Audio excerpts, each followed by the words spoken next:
Bom, boa tarde. A situação está complicada. O país, a cidade de Maputo, concretamente, está a viver um cenário de guerra, um cenário jamais visto,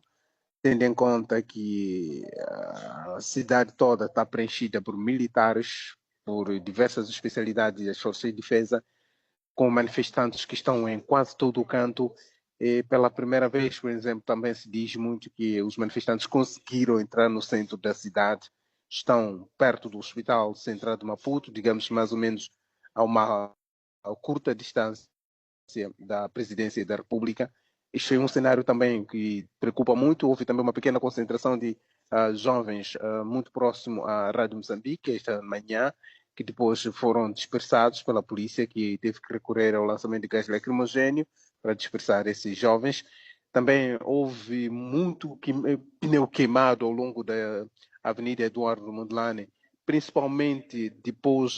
do cruzamento com a Avenida Karl Marx, para quem soube, em direção ao Hospital Central de Maputo, porque foram os pontos em que mais tarde a polícia teve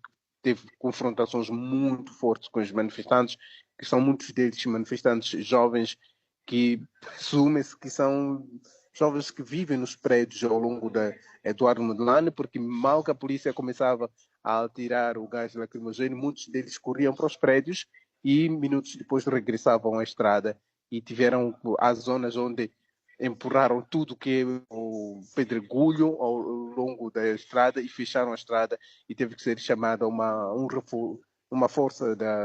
por exemplo, dos bombeiros para primeiro apagar o fogo e tentar desbloquear a via, mas continua o cenário tenso. Continua o cenário tenso, muito mais tenso, principalmente nos bairros periféricos da cidade,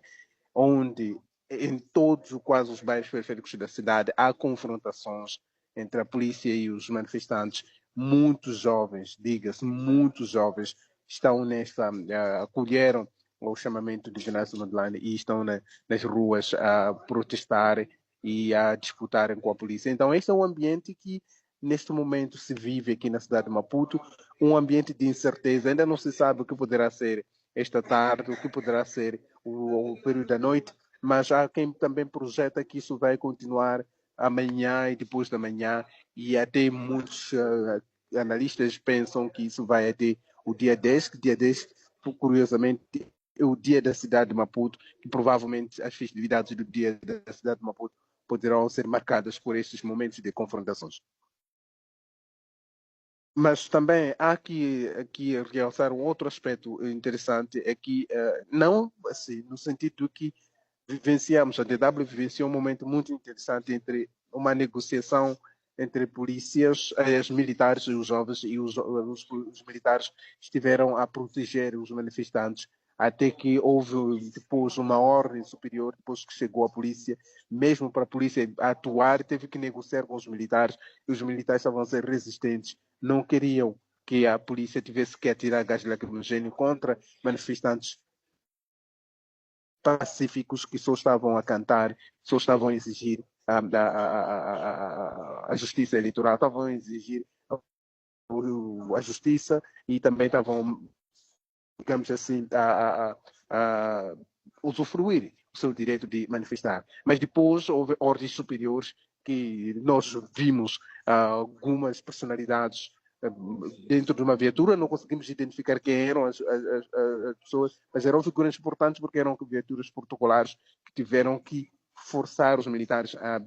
abrir espaço e a polícia, logo que se abriu espaço, a polícia foi por cima dos manifestantes, atirando gás lacrimogéneo e dispersando. E muitas das vezes também a polícia, principalmente o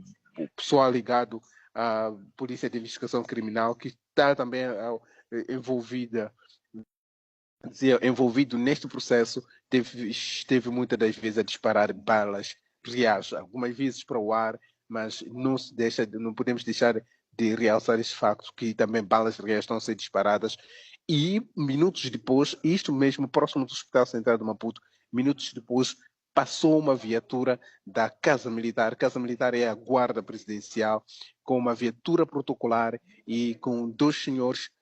pelas portas traseiras do carro disparando para o ar, o que criou um pânico, inclusive até para os agentes da polícia que estavam ali perto, porque o carro estava em alta velocidade e eram disparos em quase rajadas. Isto também criou um pânico. Então, de resto, como disse antes, continua este momento de tensão, este momento terrível ao nível da cidade de Maputo. Neste momento, sabe-se de antemão que há feridos, há jovens detidos, ainda não se sabe qual em termos de números, mas sabe-se que há esses feridos, há detidos, mas provavelmente esta tarde está prevista uma conferência de imprensa do vice-comandante-geral da República. Vamos ver se ele poderá atualizar em termos de números de detidos, mas também podemos esperar para ver a atualização de dados em números de pessoas mortas. Sabe-se que em alguns bairros há pessoas que foram atingidas mortalmente, mas ainda vamos ver se isso se confirma e quantas pessoas foram detidas, aliás, foram atingidas mortalmente. Então, esta é a fotografia que podemos projetar neste momento, mas o facto é que o dia ainda é novo, permita-me o termo, ainda haverá muito por ser dito e provável por se viver também. Então, se calhar mais tarde poderemos trazer mais atualizações sobre aquilo que está a acontecer. Independentemente que seja neste direto ou não, o facto é que a DW está a todo tempo, a todo momento a acompanhar este processo.